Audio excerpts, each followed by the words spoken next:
नमो विष्णुपादाय कृष्ण कृष्ण विष्णु कृष्ण वेदांत स्वामी तो सारस्वती देवी गौरवाणी प्रचारिणे निर्विशेष शून्यवादी पाश्चात्य देशवारिणे वंशा कल्पत्रयेभ्यश्च कृपा सिन्धुभ्य एव च पतितानां पावनेभ्यो वैष्णवेभ्यो नमो नमः।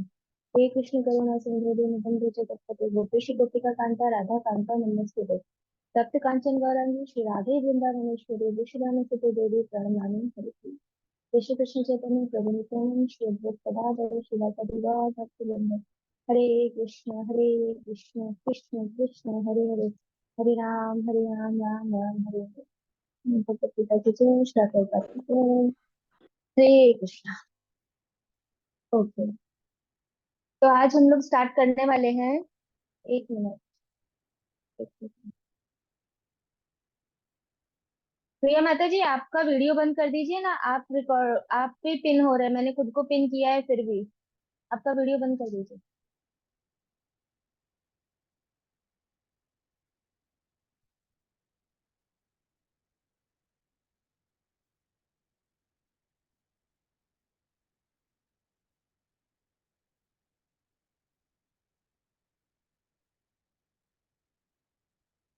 ओके, पर अभी भी आपका ही दिख रहा है माता जी। मैंने आपको को होस्ट बनाया ना, इसीलिए। एक मिनट। माता जी, यहाँ पर तो आपका फ्री मतलब पीपीटी दिख रहा है और आप दिख रहे हो कॉर्नर में। ओके, बाकी सभी को क्या है आगे, इसको क्या दिख रहा है फोन पे? माता जी, आप और आप पीपीटी। ओके ठीक यस, है। One side screen, one side. Okay okay fine.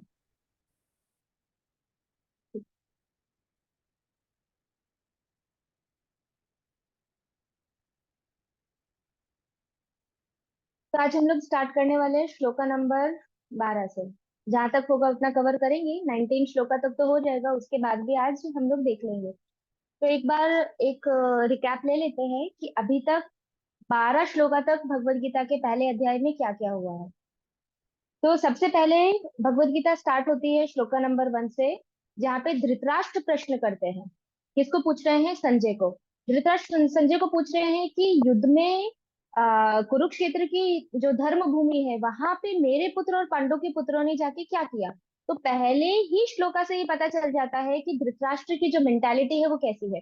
Dhritarashtra ये पूछना चाहता है, उसने कुछ शब्द ऐसे यूज किए, जैसे उसने कुरुक्षेत्र को क्या बोला? धर्म भूमि। धर्म भूमि का मतलब ये है कि कुरुक्षेत्र की जो युद्ध स्थली है वहां पे अभी पांडव और कौरव बाय डिफॉल्ट सबको पता है कि युद्ध के लिए गए हैं। तो युद्ध करने गए हैं तो वहां जाके क्या करेंगे? युद्ध ही करेंगे ना, युद्ध के अलावा थोड़ी कुछ और करेंगे। लेकिन फिर भी धृतराष्ट्र ये प्रश्न पूछ रहा है कि वहां पे जाके मेरे पुत्रों ने और पांडव के पुत्रों ने क्या किया। क्योंकि धृतराष्ट्र के मन में भय है कि जो धर्म भूमि है कुरुक्षेत्र, वो धर्म क्षेत्र के कारण कहीं ऐसा तो नहीं हुआ कि मेरे जो पुत्र हैं दुर्योधन आदि, उनका मन तो नहीं बदल गया। तो अगर उनका मन बदल गया तो ऐसा तो नहीं है कि अभी वो युद्ध नहीं करेंगे और समझौता कर लेंगे, क्योंकि पांडव तो पहले से समझौता चाहते थे। और उसके बाद भगवान कृष्ण वहां पे उपस्थित है। और अभी साथ ही साथ क्या हुआ कि ये जो कुरुक्षेत्र की भूमि है वो भी धर्म क्षेत्र है। तो ये सब के कारण कहीं ऐसा तो नहीं है कि मेरे पुत्रों ने भी ये डिसीजन ले लिया कि ठीक है अब हम समझौता करेंगे और युद्ध नहीं करेंगे। तो ये पूछने के लिए ये कंफर्म करने के लिए उन्होंने ये प्रश्न पूछा। अभी नेक्स्ट आगे फिर दूसरे श्लोका से लेके 11वें श्लोका तक संजय बताते हैं। संजय क्या बताते हैं कि दुर्योधन ने किस प्रकार से द्रोणाचार्य को अप्रोच किया और उन्होंने पूरी सेना का निरीक्षण किया कि पांडवों की सेना में कौन कौन है, हमारी सेना में कौन कौन है। और वो सैन्य निरीक्षण करते करते द्रोणाचार्य ने अपनी पूरी की पूरी सेना को और अपने जो सेनापति है भीष्म पितामह द्रोणाचार्य उन सबको बहुत उत्साहित किया कि आप युद्ध करो, क्योंकि एक राजा का कर्तव्य है उत्साह उत्साह देना अपनी सेना को। तो वो कार्य दुर्योधन ने किया। श्लोका नंबर 2 से संजय बताते हैं, 2 से लेके 11 तक दुर्योधन ने क्या क्या बोला। उसमें दुर्योधन ने बहुत बार तीखे वचन भी बोले, जैसे द्रोणाचार्य को बोला कि आप देखिए आप कैसे व्यक्ति है, आपकी मृत्यु का कारण द्रुपद का पुत्र है धृष्टद्युम्न। आपने उसको वही ज्ञान सिखा दिया जिस ज्ञान के कारण, जिस शस्त्रीय विद्या के कारण आज वो आपका वध करने पे तुला हुआ है। तो वो कितना इंटेलिजेंट है कि उसने आपसे ही आपको मारने की कला सीखी, और आप कितने मूर्ख है कि आपने अपने मरने की विधि तुमको सिखा दी। तो ये करके उन्होंने टॉन्ट मारा किसको, द्रोणाचार्य को। फिर भीष्म पितामह को भी बोला। भीष्म पितामह को क्या कहा कि देखिए, हमारी सेना में आप जैसे पितामह है, लेकिन फिर भी हमारी सेना बहुत लिमिटेड है। और सामने पांडवों के पक्ष में क्या है, वहां पे मोटा भीम है, जिसकी बुद्धि कैसी है, स्थूल बुद्धि है। स्थूल बुद्धि का मतलब वो बहुत बुद्धिशाली नहीं है, ना ही उसको बहुत शस्त्र चलाने आते हैं। फिर भी उनकी पांडवों की जो सेना है वो कंप्लीट है एकदम। क्यों? क्योंकि जो भीम है, उसका जो माइंड है वो एकदम फिक्स है कि मुझे किसी भी कीमत पे कौरवों को हराना है। लेकिन हमारी टीम में कौन है, पितामह है, जिनकी बुद्धि बहुत सूक्ष्म बुद्धि है। सूक्ष्म बुद्धि का मतलब वो बहुत इंटेलिजेंट है, उन्हें शास्त्रों का ज्ञान है, उन्हें शस्त्र विद्या का ज्ञान है। फिर भी उनकी जो बुद्धि है वो विभाजित है, मतलब दो पार्ट में डिवाइड की हुई है, कि उनका मन पांडवों की तरफ भी जा सकता है और हमारी तरफ भी आ सकता है। अभी वो हमारे पक्ष में लड़ रहे हैं, लेकिन आधा युद्ध लड़ने के बाद उनकी इच्छा हो जाएगी, चलो अभी तो मैंने बहुत लड़ लिया कौरवों की तरफ, अब मैं बैठ जाता हूँ। तो भीष्म पितामह ऐसा कर सकते हैं। तो ये भय किसके अंदर था, दुर्योधन के अंदर। तो इसीलिए उसने बोला, इसीलिए हमारी जो सेना है वो कहीं ना कहीं असीमित है, इनकम्प्लीट है। तो ऐसे करके वो सबको उत्साह भी देता है और उनकी कमियां बताता है कि देखो, आप में ये कमी है, तो ये कमी के कारण आप युद्ध में समझौता मत करना, आपको युद्ध करना है। तो ऐसा सब पूरा कंप्लीट होता है। एक सेकेंड, जस्ट 1 मिनट।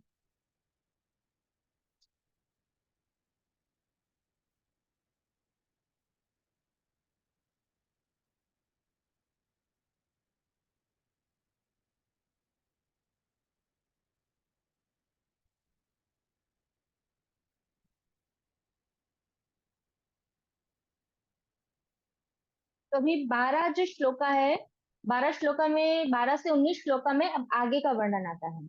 तो उसका टॉपिक क्या है कि शंख नाद करना, किसने कौन कौन से शंख बजाए, और उन शंखों से प्लस दूसरे सभी देखने से कैसे पता चलता है कि अभी महाभारत के युद्ध में विजय तो पांडवों की ही होने वाली है। वो 12 से 19वीं श्लोका तक है।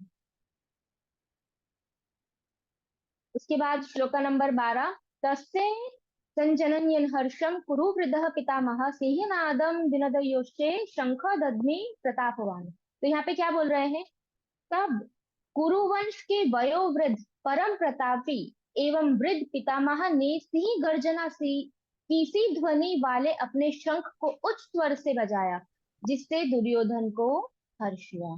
क्योंकि दुर्योधन ने भीष्म पितामह को भी तीखे वचन बोले थे, और ऐसा कहा था कि इनकी बुद्धि बदल सकती है, ये तो पांडवों के पक्ष में जा सकते हैं। तो दुर्योधन की इस बात को नकारने के लिए और ये बताने के लिए कि नहीं, मैं तुम्हारे पक्ष में हूँ और मैं युद्ध चाहता हूँ, ये एक्सटर्नली दिखाने के लिए भीष्म पितामह ने सबसे प्रथम जो किसी ने शंख बजाया तो वो भीष्म पितामह ने बजाया। तो उन्होंने इतनी जोर से शंख बजाया, जिससे दुर्योधन को बहुत आनंद हुआ कि ठीक है, चलो भीष्म पितामह हमारी साइड में है और अभी वो युद्ध करने के लिए तैयार है। तो यहाँ पे प्रोपा जी बताते हैं कि दुर्योधन को प्रसन्न करने के लिए कि ठीक है, तुम चिंता मत करो, मैं पांडवों के पक्ष में नहीं जाने वाला हूँ, युद्ध तो मैं तुम्हारी तरफ से ही करूंगा, ये आश्वासन देने के लिए भीष्म पितामह ने क्या किया, शंख बजाया। फिर उसके बाद इंटरनली इंटरनली भीष्म पितामह क्या बताना चाहते थे, इंटरनली उनका उन्होंने जब शंख बजाया वो इस तरीके से बजाया कि बाहर से ऐसा लगे कि हाँ, दुर्योधन खुश हो गया है, हम जीतने वाले हैं। लेकिन अंदर से भीष्म पितामह का मनोभाव क्या था कि मैं ऐसा कितना भी शंख बजा लूं, लेकिन फिर भी हे दुर्योधन, तुम्हारी पराजय होने ही वाली है, क्योंकि सामने के पक्ष में तो भगवान कृष्ण है। तो इस प्रकार से सबसे प्रथम शंख किसने बजाया, भीष्म पितामह ने। उनका एक्सटर्नल मनोभाव क्या था, बाह्य मनोभाव, दुर्योधन को प्रसन्न करना कि ठीक है, मैं तुम्हारी टीम में हूँ और हम युद्ध करेंगे। अप्रत्यक्ष इनडायरेक्टली वो क्या बताना चाहते थे कि तुम, मैं चाहे कितना भी शंख बजाऊं, लेकिन विजय तो केवल और केवल पांडवों की ही होने वाली है। ये उनका अंदर का मनोभाव था। उसके बाद दूसरा श्लोका, श्लोका नंबर 13, ततः संघर्ष धैर्यश पण्वानक गोमुखः सह सेवाभ्य हन्यन्तः सह शब्द तुमुलो अभवत्। तत्पश्चात शंख, नगाड़े, बिगुल, तुरही तथा सिंह सहसा एक साथ बज उठे। वह समवेत स्वर अत्यंत कोलाहलपूर्ण था। अब क्या हुआ? शंख बजाने का मतलब क्या है कि अब युद्ध की शुरुआत हो गई। जब तक शंख नहीं बजना है तब तक मतलब क्या है कि कहीं ना कहीं माइंड चेंज हो सकता है, लेकिन शंख भीष्म पितामह ने बजा दिया, इसका मतलब क्या है कि कौरवों की पार्टी, कौरवों की जो सेना है वो युद्ध करने के लिए रेडी है और अब युद्ध होगा।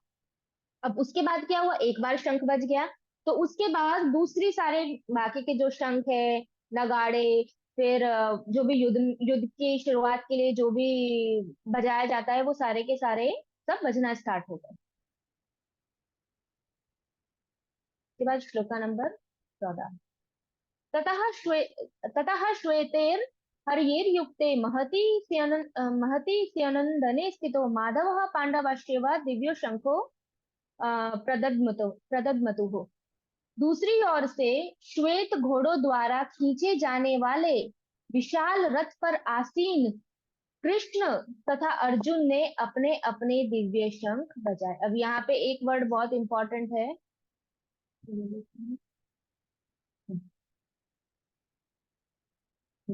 दिव्य।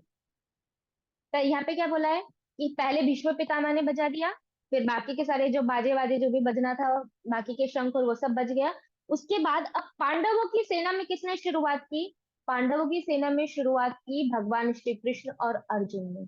तो भगवान श्री कृष्ण ने अपना शंख बजाया और फिर अर्जुन ने अपना शंख बजाया। लेकिन यहाँ पे एक वर्ड यूज हुआ है, दिव्य। जब भीष्म पितामह ने शंख बजाया था तो वहां कोई दिव्य शब्द का प्रयोग नहीं हुआ था, लेकिन भगवान कृष्ण और अर्जुन ने जो शंख बजाया वहां पे शब्द यूज हुआ है, दिव्य। दिव्य का मतलब ये वर्ड ही यहाँ पे प्रूव कर रहा है। संजय जब यहाँ पे बोल रहा है कि दिव्य शंख बजाए, इनडायरेक्टली वो बता रहा है धृतराष्ट्र को कि देखो धृतराष्ट्र, आपकी कुबुद्धि के कारण आज ये युद्ध हो रहा है, लेकिन कृष्ण और अर्जुन ने तो अपने दिव्य शंख बजाए हैं, इसलिए विजय तो उनकी ही होने वाली है, चाहे कुछ भी हो जाए। तो यहाँ पे वही है, तुलना किसकी की गई है? भीष्म पितामह ने जो शंख बजाया वो, और यहाँ पे कृष्ण और अर्जुन ने जो शंख बजाया वो, उनको दिव्य कहा गया है। तो दिव्य शंखों से क्या सूचित होता है? प्रभुपाद बताते हैं कि जो कौरव है उनकी जीतने की, उनकी विजय की कोई आशा ही नहीं थी, क्योंकि कृष्ण कहाँ थे? पांडवों के पक्ष में थे। और भगवान दिव्य है तो भगवान की सारी वस्तुएं दिव्य होती है, सिर्फ शंख नहीं। भगवान जिस थाली में भोजन पाते हैं, भगवान का जो ग्लास है, भगवान के वस्त्र है, A to Z भगवान का जो पूरा पैराफर्नेलिया होता है वो पूरा का पूरा दिव्य होता है। हमें कभी भी ये मेंटालिटी नहीं रखनी चाहिए कि ये भगवान की चीज है, ये तो भौतिक दिख रही है, क्या फर्क पड़ता है, इसको फेंक दो, या तो ये साधारण है, हम भी तो प्लेट में खाते हैं, भगवान भी प्लेट में खाते हैं। नहीं, शास्त्रों में कहा है भगवान की सेवा में प्रयोग होने वाली हर एक वस्तु बलराम जी का एक्सपांशन होता है, बलराम जी का विस्तार होता है। तो इसीलिए हर एक भगवान की जो भी वस्तु होती है जिसका भगवान कृष्ण प्रयोग करते हैं वो सारी चीजें दिव्य होती है। तो यहाँ भगवान का जो शंख था वो भी दिव्य था। और क्योंकि अर्जुन भगवान के परम भक्त है, शुद्ध भक्त है, इसीलिए अर्जुन के शंख को भी यहाँ पे दिव्य शंख बोला गया है। फिर यहाँ पे वही प्रभुपाद जी आगे बता रहे हैं कि जो ध्वनि उससे उत्पन्न उत्पन्न हो रही थी शंख से, जो अर्जुन के शंख से और भगवान श्री कृष्ण के शंख से, उसका मतलब यही है क्योंकि भगवान अर्जुन के पक्ष में है तो विजय और श्री दोनों किसका प्रतीक्षा कर रही थी? अर्जुन अर्जुन की साइड में थे। मतलब वो भगवत गीता के लास्ट में श्लोक आता है कि जहां जहां पे भगवान श्री कृष्ण होते हैं विजय उनके पीछे पीछे जाती है। ऐसा नहीं है कि कभी भगवान पराजय हुए हो। भगवान अपनी स्वेच्छा से अपने भक्त की प्रसन्नता के लिए कभी पराजय स्वीकार कर सकते हैं, लेकिन जहां भगवान के भक्त नहीं है वहां भगवान कभी भी युद्ध करते हैं, चाहे किसी भी कैपेसिटी का हो, कुछ भी हो, वहां सदैव विजय होती है, क्योंकि विजय भगवान की शक्ति है। श्री जो है वो भगवान की शक्ति है, इसलिए जहां जहां कृष्ण होंगे वहां वहां पे श्री होंगे। तो इसीलिए भगवान कृष्ण किसके पक्ष में थे? अर्जुन के पक्ष में थे, तो इसीलिए विजय और श्री बाय डिफॉल्ट अर्जुन के पक्ष में था। ये प्रभुपाद जी बताते हैं। फिर प्रभुपाद जी बताते हैं कि यहाँ पे बोला गया है श्वेत, सफेद कलर के, जो सफेद रंग के जो घोड़े हैं उनसे अर्जुन का रथ खींचा जा रहा था। तो यहाँ पे अग्नि देवता ने, जब अर्जुन ने अग्नि देवता की सहायता की थी, उनको बहुत क्या बोलते हैं, पूरा वन उनको दे दिया था कि ठीक है आप ही पूरे के पूरे वन को जला सकते हो, ऐसी आज्ञा अर्जुन ने दी थी। उस समय अपना जो कृतज्ञता को पूरा करने के लिए अग्नि देवता ने अर्जुन को ये रथ दिया था। और वो ही रथ, वो जो रथ है वो साधारण रथ नहीं था, वो रथ किसी भी लोक में जा सकता है, ऐसी कैपेसिटी वाला रथ था। तो वो रथ के ऊपर आसीन थे भगवान और अर्जुन। भगवान बने थे सारथी और अर्जुन रथ के ऊपर बैठा था, और भगवान वो रथ को हाँक रहे थे। तो इसीलिए क्योंकि ये जो रथ था वो साधारण रथ नहीं था, तो ये भी यहाँ पे ये बताता है कि विजय तो 110% पांडवों की ही होने वाली। ये कौन बता रहा है? संजय बता रहा है। संजय ने ऐसा नहीं बोला दुर्योधन यही प्रकार के या भीष्म पितामह और द्रोणाचार्य ये रथ में बैठ के आए, उनका रथ ऐसा था, नहीं। लेकिन यहाँ उन्होंने पहले ही श्लोक में बोल दिया, जब अर्जुन के और भगवान के शंख की बात की तभी बोल दिया कि वो श्वेत घोड़ों से रथे, जो श्वेत घोड़ों से जो खींचने वाला रथ है, ऐसे रथ के ऊपर बैठ के आए। तो इनडायरेक्टली वो क्या बता रहे हैं धृतराष्ट्र को कि देखो घोड़े और जो रथ है वो भी अर्जुन और कृष्ण का तो साधारण नहीं है, वो भी दिव्य है, इसीलिए विजय 110% अर्जुन की ही होने वाली है। ये संजय का मनोभाव था। संजय क्या है कि बाहर से वो धृतराष्ट्र महाराज को दुखी नहीं कर रहा है, लेकिन इंटरनली वो इनडायरेक्टली धृतराष्ट्र महाराज को हर श्लोक में बता देगा कि देखो यहाँ पे ऐसा हुआ तो आपके पुत्र ही हारेंगे, पांडवों में ऐसा है आपके पुत्र ही हारेंगे, कौरवों में ऐसी स्थिति है उससे आपके पुत्र ही हारेंगे। तो ये इनडायरेक्टली जो संजय है वो बार बार धृतराष्ट्र महाराज को ये बता रहा था। उसके बाद श्लोक नंबर 15। पांचजन्यम ऋषिकेशो देव दत्तम धनंजय पौंड्रः ददमो महाशंख भीम कर्मा वृकोदरः। अब यहाँ पे शंखों के नाम बताए हैं कि किसने कौन सा शंख बजाया बजाया, वो शंख का नाम क्या था। तो भगवान कृष्ण ने अपना पांचजन्य शंख बजाया। भगवान कृष्ण के शंख का नाम क्या है, हमें याद रहना चाहिए, पांचजन्य। अर्जुन ने अपना देवदत्त शंख बजाया, तथा अति भोजी एवं अति मानवीय कार्य करने वाले भीम। भीम के शंख का नाम क्या था? पौंड्र। भीम ने कौन सा शंख बजाया? पौंड्र शंख बजाया। तो ये तीन शंखों के यहाँ पे नाम है। अब यहाँ पे इस श्लोक में थोड़ा प्रोपा जी बहुत अच्छे से समझाते हैं कि भगवान कृष्ण को यहाँ पे, ये इंपॉर्टेंट है, ये ध्यान रखना। यहाँ पे हम एक बार ऋषिकेश शब्द यूज कर रहे हैं, कुछ ही श्लोका के बाद फिर से ये वर्ड आएगा ऋषिकेश वर्ड, वहां उसका दूसरा मीनिंग होगा। तो यहाँ पे, सॉरी मेरी हिंदी और इंग्लिश मिक्स होती है, मैं प्रॉपर हिंदी नहीं बोल पाती हूँ और प्रॉपर इंग्लिश में क्लास हम ले नहीं सकते, तो मेरा दोनों मिक्स होता है। तो यहाँ पे भगवान कृष्ण को क्या बोला गया है? ऋषिकेश बोला गया है। ऋषिकेश का मतलब क्या होता है कि सभी की सभी इंद्रियों के जो स्वामी होते हैं, जो सभी इंद्रियों के मालिक है, उसको बोला जाता है ऋषिकेश। अभी जैसे हम हैं, तो हम हमारे शरीर की इंद्रियों के स्वामी हैं, हम ऐसा सोचते हैं, लेकिन ऐसा नहीं है। हमारी आंखों की दृष्टि हमारे कंट्रोल में नहीं है, हमारे कानों की सुनने की कैपेसिटी हमारे कंट्रोल में नहीं है, हमारी जीवा हमारे कंट्रोल में नहीं है, हमारा सोना हमारे कंट्रोल में नहीं है, हमारा चलना उठना बैठना हर एक कार्य भगवान जब परमात्मा रूप में हमें डायरेक्ट करते हैं और परमिशन देते हैं, तभी हमारी इंद्रिय कार्य कर सकती है। अगर भगवान परमात्मा रूप में हमारी दृष्टि वापस ले ले तो ये आंखें हैं यहीं पे, लेकिन दृष्टि चली जाती है, हम नहीं देख पाएंगे। तो ये प्रूव करता है यहाँ पे कि ऋषिकेश वास्तव में कोई नहीं हो सकता, केवल और केवल भगवान कृष्ण ही हो सकते हैं। भगवान कृष्ण सभी के सभी जीव, जितने भी जीव है, अनगिनत जीव, अनगिनत देवी देवता, असुर, हर एक प्राणी के सभी इंद्रियों के स्वामी कौन है? ऋषिकेश। इसीलिए बोला गया है जीव का स्वभाव क्या है? जीवेर स्वरूप है कृष्णेर नित्य दास। तो जब हम भगवान की सेवा करते हैं, भगवान कौन है? सभी इंद्रियों के स्वामी है। और हम क्या करते हैं? अगर हम अपनी इंद्रियों को संतुष्ट करते हैं, चलो आज तो हम बहुत अच्छा खाएंगे, तो हमारा पेट, हम अपने पेट को आनंद देना चाहते हैं, अपनी जीभ को आनंद देना चाहते हैं, हम कुछ अच्छा अच्छा सोचते हैं।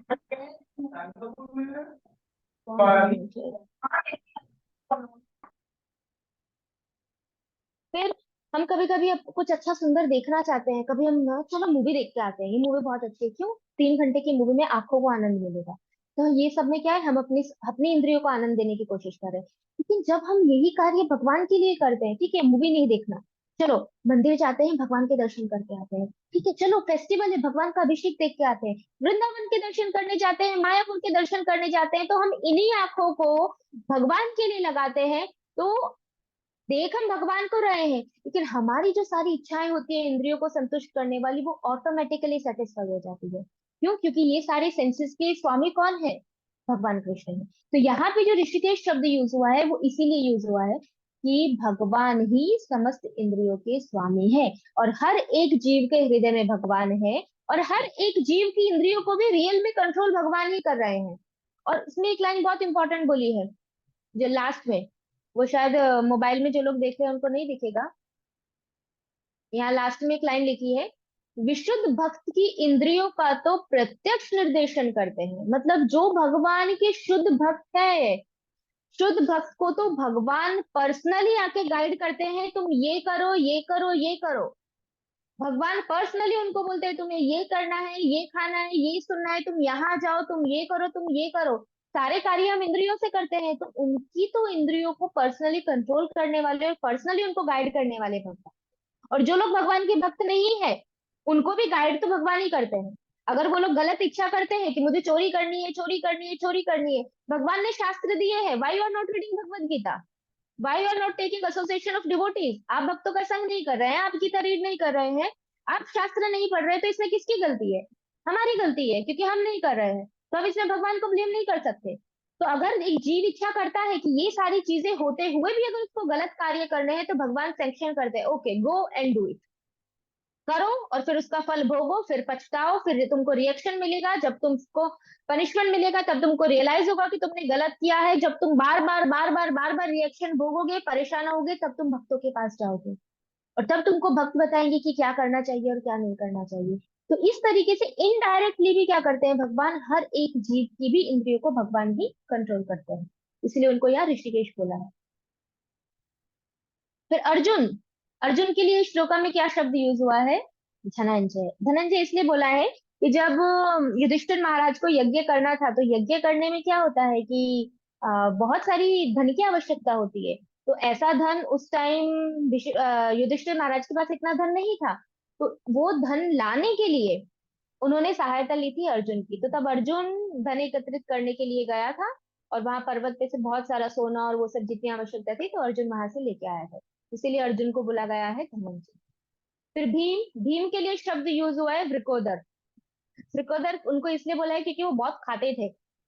तो ये पहला रीजन है कि बहुत खाने वाले जो भीम है, उन्होंने अपना पौंड्र नाम का शंख बचाया। दूसरा मतलब उसका ये भी हो सकता है कि जो भीष्म सॉरी जो भीम थे, वो बहुत सारे ऐसे कार्य करते थे जो साधारण मनुष्य नहीं कर सकता।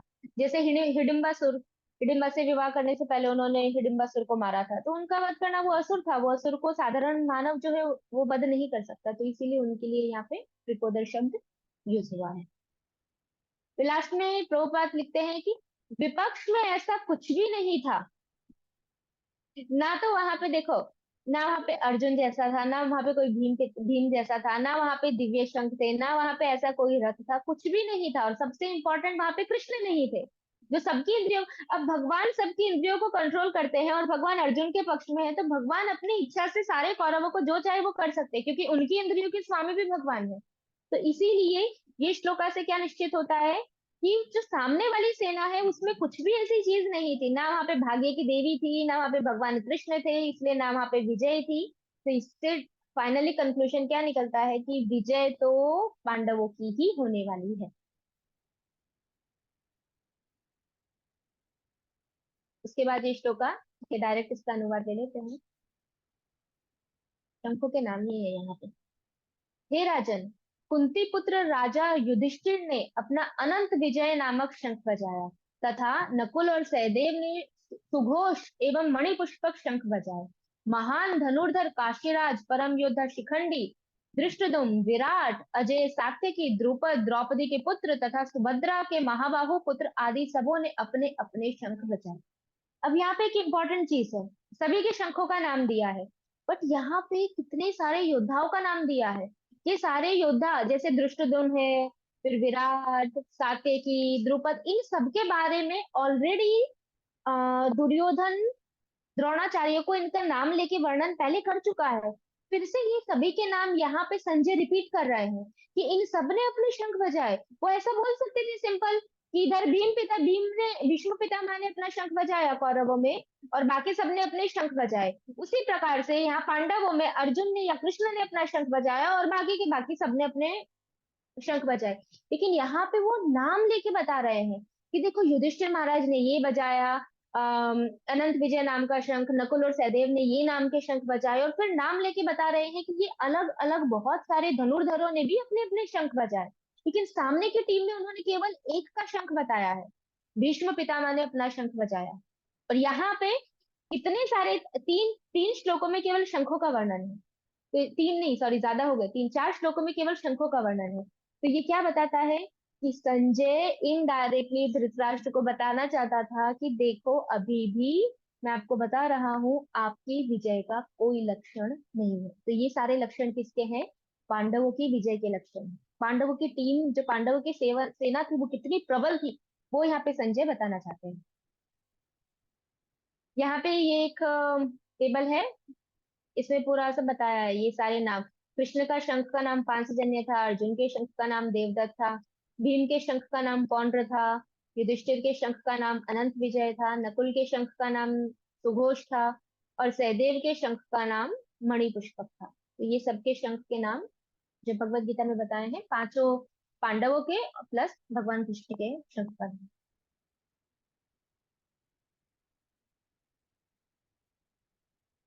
अब वही चीज जो मैंने अभी बोली, वही प्रभुपाद यहाँ पे बता रहे हैं, मतलब जो प्रभुपाद ने बताया वही मैंने बताया, कि संजय ने बहुत चतुराई से, बहुत इंटेलिजेंटली, श्लोका भी वो बता रहा है क्या हो रहा है क्या नहीं हो रहा है, और इनडायरेक्टली ये भी बता रहा है कि इसका कारण क्या है, इसके कारण आप है, आपके कारण ऐसा हो रहा है, और अब इसका रिजल्ट भी आप देख लीजिए, इसका रिजल्ट यही होने वाला है कि आपकी पराजय होने ही वाली है। तो ये यहाँ पे संजय बताते हैं धृतराष्ट्र महाराज को। फिर उसके बाद प्रभुपाद बताते हैं कि भीष्म पिता, दूसरा मनोभाव क्या था संजय का अंदर से, कि भीष्म पितामह से लेकर अभिमन्यु तथा अन्य पौत्र तक विश्व के अनेक देशों के राजा समस्त उपस्थित सारे के सारे लोगों का विनाश निश्चित था, जिसका कारण कौन था? धृतराष्ट्र था। क्या बता रहे हैं यहाँ पे संजय? कि आपके कारण आज ये युद्ध हो रहा है, क्योंकि युद्ध करने की इच्छा कहीं ना कहीं आपकी थी, इसीलिए आपके कारण जो आपके वंश के सबसे बड़े हैं, जो भीष्म पितामह है, वहां से लेके जो सबसे छोटे हैं, अभिमन्यु, अभिमन्यु पोता था, पौत्र था, उनके पुत्र के समान था, अर्जुन का पुत्र था, और दूसरे पौत्र मतलब जो दुर्योधन की टीम में जो उनके अलग भाई थे, उनके सेना में उनके जो पुत्र थे, वो तो वो बोलना चाहते हैं कि ये आपके भीष्म पितामह से लेके सबसे वृद्ध लोगों से लेके सबसे छोटे लोग तक, सबके सब, उसके अलावा दूसरे दूसरे जो राज्य हैं, वहां के राजाओं को जिन्होंने, जिनको आपने बुलाया है युद्ध करने के लिए, वो सारे के सारे राजा भी, सबके सब का विनाश 110% निश्चित है, वो सब मरने वाले हैं, जिसके कारण केवल और केवल आप है। तो ये संजय इंटरनली ब्लेम कर रहा है, ब्लेम तो नहीं बोल सकते हैं, वो रियलिटी बता रहा है धृतराष्ट्र महाराज को। फिर श्लोका नंबर 19। इन विभिन्न शंखों की ध्वनि कोलाहलपूर्ण बन गई, जो आकाश तथा पृथ्वी को शब्दायमान करती हुई धृतराष्ट्र के पुत्रों के हृदय को विदीर्ण करने लगी। क्या शब्द बोला है यहाँ पे? धृतराष्ट्र के पुत्रों को विदीर्ण करने लगे। बताया था हलवाई। तो इसका मतलब क्या है? कितने सारे शंख बजे, तो जब पांडवों की सेना के शंख बजे, तो उस टाइम पे धृतराष्ट्र के जो हृदय थे वो फट रहे थे। कैसे? जब बहुत आपकी मृत्यु सामने हो और कोई ऐसे शंख बजा रहा है, और वो इतना जोर से शंख बजा रहा है कि वो शंख बजाने से आपको पता चल रहा है कि मेरी मृत्यु होने ही वाली है। तो इस प्रकार के शंख से धृतराष्ट्र के जितने पुत्र थे, वो सबके हृदय जो थे वो फट गए। द्रौपद जी बताते हैं कि जब जब भीष्म पितामह ने और दुर्योधन के पक्ष के जिन लोगों ने पहले शंख बजाए थे, क्योंकि पहले किसने शंख बजाया? कौरवों ने बजाया, उसके बाद पांडवों ने बजाया।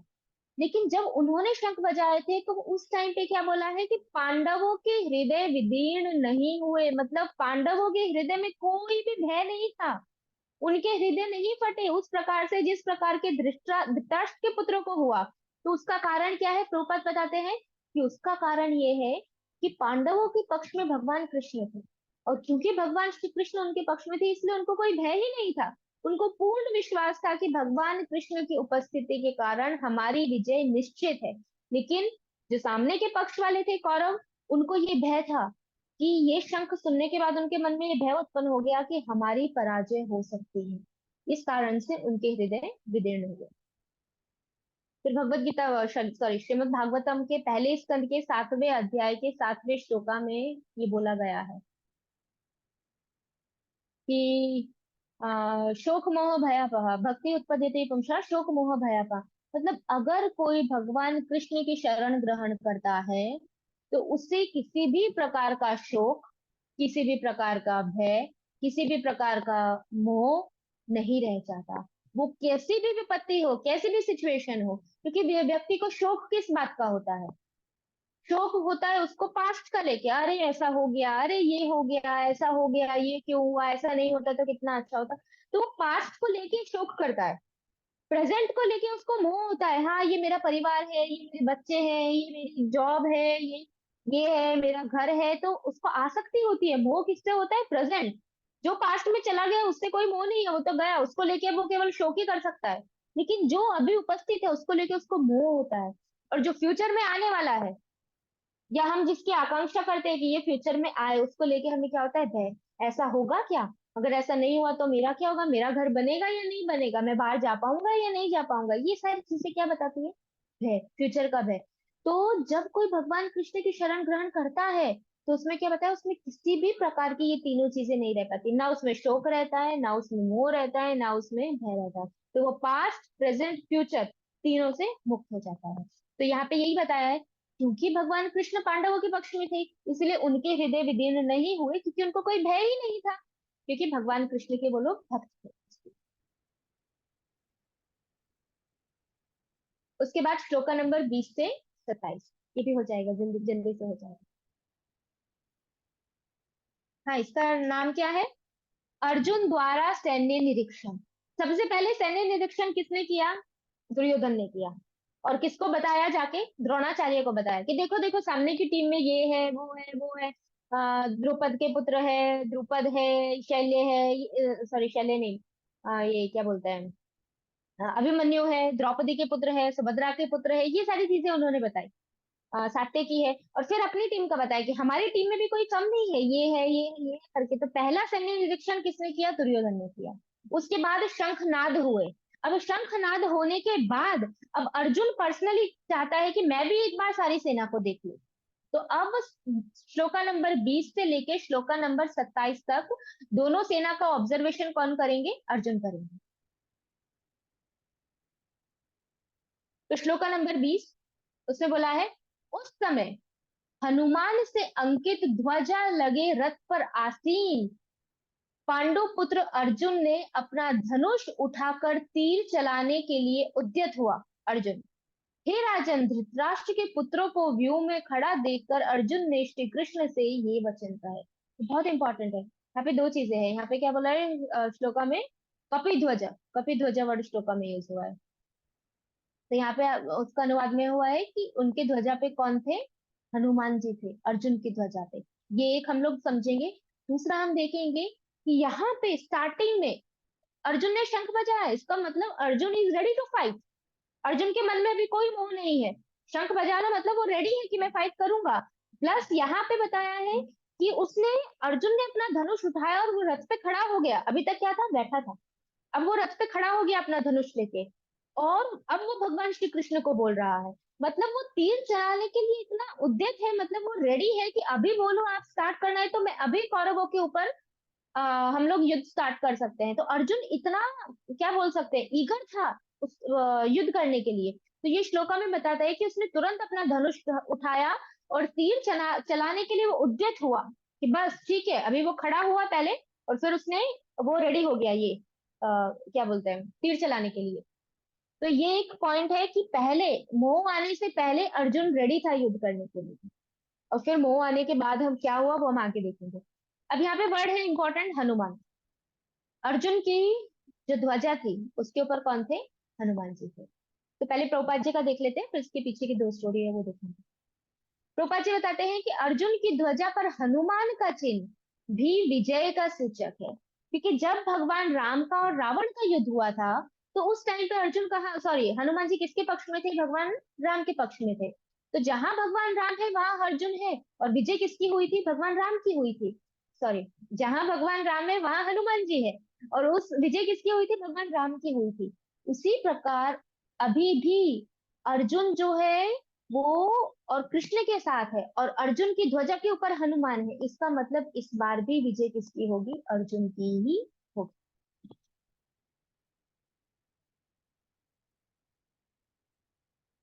फिर प्रभुपाद जी बताते हैं कि इसीलिए अर्जुन के लिए किसी भी शत्रु के भय का कोई कारण ही नहीं था। इससे भी अधिक इंद्रियों के स्वामी भगवान श्री कृष्ण निर्देश देने के लिए साक्षात उपस्थित थे। तो अर्जुन को कोई भय नहीं था। किस बात का डर होगा अर्जुन को? हनुमान जी वहां पे है, भगवान कृष्ण वहां पे हैं, सभी इंद्रियों के स्वामी कृष्ण हैं, अर्जुन को बताने वाले कृष्ण है, ये करो, ये नहीं करो, यहाँ पे करो। और ये हम देखते हैं महाभारत में कितने बार अर्जुन विचलित हो जाता है युद्ध के टाइम पे भी। भगवान बार बार उसको डांटते हैं, नहीं तुम ये मत करो, ये करो अर्जुन, तुम ये करो, अभी भी टाइम है, ये कर दो। तो कंटिन्यूअसली भगवान ने क्या बोला था कि मैं कोई अस्त्र शस्त्र नहीं उठाऊंगा, लेकिन भगवान ने अपनी वाणी से कंटिन्यूअसली जो महाभारत का युद्ध था उसमें अर्जुन का निर्देशन किया। तो इसलिए अर्जुन को कोई भय नहीं था, क्योंकि अर्जुन भक्त था। अर्जुन को पता था मेरे साथ साक्षात पूर्ण पुरुषोत्तम भगवान है, तो मुझे किस बात का भय है। फिर ये एक स्टोरी है, ये फोटो आई थिंक वो स्टोरी का नहीं है, बट मुझे जो मिला मैंने रख दिया। हाँ, इसमें स्टोरी ये है कि क्यों अर्जुन की जो ध्वजा है उसके ऊपर हनुमान जी थे। तो उसकी दो स्टोरी आती है। पहली एक कथा शॉर्ट में ले लेते हैं कि जब पांडव और कौरव को युद्ध का फिक्स हो चुका था कि अभी उनका युद्ध होगा, तो कौरवों ने अपने तरीके से अलग अलग राजाओं को निमंत्रण दिया, उनको मिलने गए कि आप हमारी तरफ से युद्ध कीजिए। उसी प्रकार से पांडव भी गए थे अपनी तरफ से सबको बोलने के लिए कि आप हमारे साथ युद्ध कीजिए। तो उस टाइम पे जब भीम एक बार जा रहा था, तो उसको उसकी भेंट हुई थी हनुमान जी से। तो बस उस टाइम पे वो हनुमान जी से रिक्वेस्ट करते हैं कि आप भी परम भक्त है, आप हमारी तरफ से युद्ध कीजिए। तो हनुमान जी बोलते हैं कि मैंने तो युद्ध, मेरी जो शक्तियां हैं वो तो त्रेता युग की है, युद्ध तो अभी द्वापर युग में हो रहा है, तो अगर मैं युद्ध करूंगा अभी प्रत्यक्ष रूप से तो वो धर्म नहीं होगा। लेकिन फिर भी मैं इनडायरेक्टली आप लोगों की सहायता करूंगा मेरी शक्ति द्वारा, तो मैं आपकी जो अर्जुन के रथ की ध्वजा के ऊपर मैं आके विराजमान रहूंगा। ये पहली कथा आती है। दूसरी कथा ये आती है कि एक बार अर्जुन और भगवान हनुमान के बीच में, सॉरी, अर्जुन और हनुमान जी के बीच में एक बार कंपटीशन हुआ। अर्जुन ने बोला कि कृष्ण बड़े हैं, हनुमान जी बोले राम बड़े हैं। तो दोनों एक दूसरे को क्रिटिसाइज कर रहे थे प्रेम प्रेम भाव में। अर्जुन बोल रहे थे नहीं नहीं, तुम्हारे राम भगवान तो ऐसे हैं, उन्होंने तो देखो कैसे वो इतने शक्तिशाली होते तो सीधा डायरेक्ट नहीं चले जाते लंका में, फिर भी पत्थर रख रख के गए वो, ऐसा तो ऐसे करके। और वो कृष्ण को बोल रहे थे, तो ऐसे करके थोड़ा प्रेम पूर्ण क्रिटिसिज्म चल रहा था। तो उस टाइम पे दोनों ने बोला कि ठीक है। तो दोनों के बीच में कंपटीशन हुआ। अर्जुन ने बोला कि मैं अपने तीरों से ये समुद्र के ऊपर पुल बनाऊंगा, और हनुमान जी ने बोला कि मैं अपनी शक्ति से वो पुल को तोड़ दूंगा। तो अर्जुन ने पुल बना दिया तीर का, और हनुमान जी पूरे विशाल होके उसके ऊपर खड़े हो गए उसको तोड़ने के लिए। तो देखा तो एक तरफ से देखा तो पूरा पुल हिल रहा था, तो अर्जुन के मन में भय आया कि ये तो टूट जाएगा। और हनुमान जी जिस हिसाब से उसको प्रेशर दे रहे थे, उस हिसाब से हनुमान जी को लग रहा था अब तक तो टूट जाना चाहिए था, अब तक टूटा क्यों नहीं। तो हनुमान जी के मन में भी भय आ गया कि अब तक तो टूट जाना चाहिए था इसको, कहीं मेरे भगवान राम की इंसल्ट ना हो जाए। तो ऐसे दोनों अपने अपने प्रभु के बारे में चिंतन कर रहे थे। तो फिर हनुमान जी ने देखा और अर्जुन ने भी देखा कि नीचे से उस पुल को पकड़े हुए कौन थे? भगवान पकड़े हुए थे। हनुमान जी ने साक्षात दर्शन किया कि भगवान राम वो पुल को पकड़े हुए हैं, और अर्जुन ने साक्षात दर्शन किए कि भगवान श्री कृष्ण उसको पकड़े हुए हैं। तो तब दोनों को रियलाइज हुआ कि there is no difference between lord Ram and lord Krishna, both are same, भगवान राम और कृष्ण में कोई भेद नहीं है। तो फिर दोनों ने भगवान से क्षमा मांगी, और फिर भगवान ने उन दोनों की मैत्री करवाई। और फिर as a matter of gratitude, मतलब कृतज्ञता अपना प्रदर्शित करने के लिए, हनुमान जी ने बोला कि ठीक है अब आप मेरे मित्र हैं, तो युद्ध के समय मैं आपकी ध्वजा के ऊपर आके आपकी सहायता करूंगा। तो ये दूसरी स्टोरी आती है उसके पीछे। ये आज विश्वनाथ चक्रवर्ती ठाकुर बताते हैं अपने कमेंट्री में। उसके बाद अब क्योंकि अब अर्जुन ने क्या किया, अर्जुन खड़ा हो गया अपना धनुष लेके, और अब उसने हमने पढ़ा था उसने क्या, कृष्ण कृष्ण से ये वचन कहे। अब क्या वचन कहे उन्होंने वो हम देखते हैं। अर्जुन ने कहा, हे अच्युत, कृपा करके मेरा रथ दोनों सेनाओं के बीच में ले चले, जिससे मैं यहाँ युद्ध की अभिलाषा रखने वालों को और शस्त्रों की इस महान परीक्षा में जिनसे मुझे संघर्ष करना है उन्हें देख सकूं। क्या बोल रहे हैं अर्जुन? सबसे पहले उसने भगवान को क्या बोला? अच्युत। अच्युत का मतलब है जिसका कभी भी पतन नहीं होता, उसको बोलते हैं अच्युत। और जो भगवान श्री कृष्ण की शरण ग्रहण करते हैं उनका भी कभी पतन नहीं होता। 100% जो सरेंडर होते हैं वो, हमारे जैसे जो फुल सरेंडर नहीं है वो, उनका फॉल डाउन कभी भी हो सकता है। So we have to be very careful. तो अर्जुन ने क्या कहा कि हे अच्युत, कृपा करके मेरा रथ दोनों सेनाओं के बीच में ले चलो, ताकि मैं दोनों सेना को अब वहां बीच में जाके देख सकूं। तो ये अर्जुन ने क्या किया? भगवान को ऑर्डर दिया। ऑर्डर ही दिया ना कि आप प्लीज वहां पे रथ को ले चलो। तो ये श्लोक बहुत इंपॉर्टेंट है, क्योंकि यहाँ पे दिखाया गया है कि भगवान अपने भक्त के लिए क्या नहीं कर सकते। भगवान अपने भक्त के लिए कुछ भी कर सकते हैं, ये भगवान की महानता है। सारथी बनना is not an ordinary thing. ऐसे व्यक्ति के लिए जो पूरे ब्रह्मांड का मालिक है, जिनकी इच्छा से देवी देवता उत्पन्न होते हैं, जिनकी इच्छा, सिर्फ इच्छा मात्र से दुर्गा देवी आके खड़ी हो जाती है कि ठीक है मैंने आपके लिए ब्रह्मांड बना दिया, आप इसमें शयन कर सकते हैं। वो दुर्गा देवी जो हमेशा भगवान की सेवा के लिए उद्रत उद्रत रहती है, ऐसे भगवान जिनके रोम रोम में से ब्रह्मांड निकलते हैं, वो भगवान क्या बन गए? अर्जुन के सारथी बन गए। अर्जुन बोलते हैं कि ठीक है यहाँ पे चलो, तो भगवान वहां ले जाते हैं। अर्जुन बोलते हैं कृष्ण ये करो, तो भगवान वो करते हैं। और वो भी ऐसा है, बताते हैं कि महाभारत के टाइम पे इतना जब युद्ध हो रहा है ना वहां पे, तो युद्ध होते टाइम पे थोड़ी आप बोलोगे कि कृष्णा वहां पे ले चलो, तो कृष्ण थोड़ी सुनेंगे। इतने युद्ध में आवाज आती है? नहीं आती। तो उसमें ऐसा होता है कि हम अपने पाँव से अगर इस लेफ्ट साइड में मारते हैं तो वो रथ लेफ्ट साइड में जाता है, राइट साइड में मारते हैं तो रथ राइट साइड में जाता है। तो सारथी को पता चलता है कि मुझे ये दिशा में रथ को ले जाना है या फिर ये दिशा में लेके जाना है। तो इस प्रकार से अर्जुन भगवान को निर्देश देते थे युद्ध के टाइम पे कि इधर चलो और इधर चलो। Can you imagine? वो भगवान, और हम उनका नाम लेने में, उनकी पूजा करने में, उनकी भक्ति करने में, सिर्फ शास्त्र का अध्ययन करने में, श्रवण करने में हम लोग सोचते हैं अरे बहुत हो गया। तो ऐसे भगवान कैसे प्रसन्न हैं?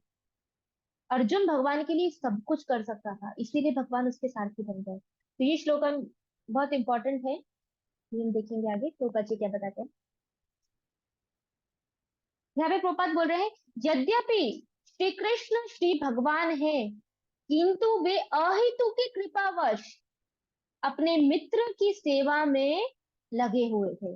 वे अपने भक्तों पर स्नेह दिखाने में कभी भी चूकते नहीं है, इसीलिए उन्हें अच्युत कहा गया है। क्या बोला है कि भगवान को अच्युत क्यों कहा है? यहाँ पे प्रोपात जी बताते हैं क्योंकि भगवान कभी भी एक भी मौका गंवाते नहीं है कि मेरी भक्त की सेवा करने का मौका है और मैं गंवा दूं। हम क्या करते हैं, कभी कभी हमें भगवान की सेवा मिलती है और हम नकार देते हैं, आज नहीं कल करेंगे, कल नहीं परसों करेंगे, तरसों करेंगे। तो भगवान हमें कितने मौका देते हैं। वी शुड अंडरस्टैंड कि भगवान की सेवा हर जीव को नहीं मिलती। भगवान की सेवा करने के लिए बहुत बहुत बहुत कृपा चाहिए, भक्तों की कृपा चाहिए, भगवान की कृपा चाहिए, आपकी इतनी सुकृति होनी चाहिए कि भगवान आपको चूज करे, ओके यू कैन सर्व मी। भगवान हमारे ऊपर कृपा कर रहे हैं अगर वो हमें सेवा देते हैं तो। और अगर हम वो सेवा में आनाकानी करते हैं, इसका मतलब क्या है कि भगवान हमें सेवा दे रहे हैं और हम नकार रहे हैं। और यहाँ बताया है, प्रोपात बताते हैं कि भगवान इतना प्रेम करते हैं अपने भक्तों से कि भगवान को अगर अपने भक्तों की सेवा करने का मौका मिलता है तो भगवान कभी चूकते नहीं है। तो इसीलिए भगवान को यहाँ पे क्या बोला गया है? अच्युत कहा गया है। हमें कलर चेंज कर देते हैं।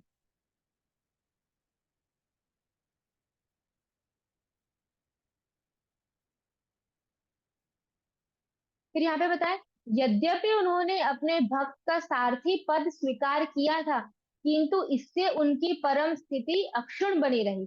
अब भगवान सारथी बने, बट इसका मतलब ये नहीं है कि वो भगवान नहीं है। ये भगवान की महानता है कि वो अपने भक्त की सेवा करके भी भगवान रहते हैं। बहुत सारे लोग ऐसा क्वेश्चन करते हैं। हरे कृष्ण।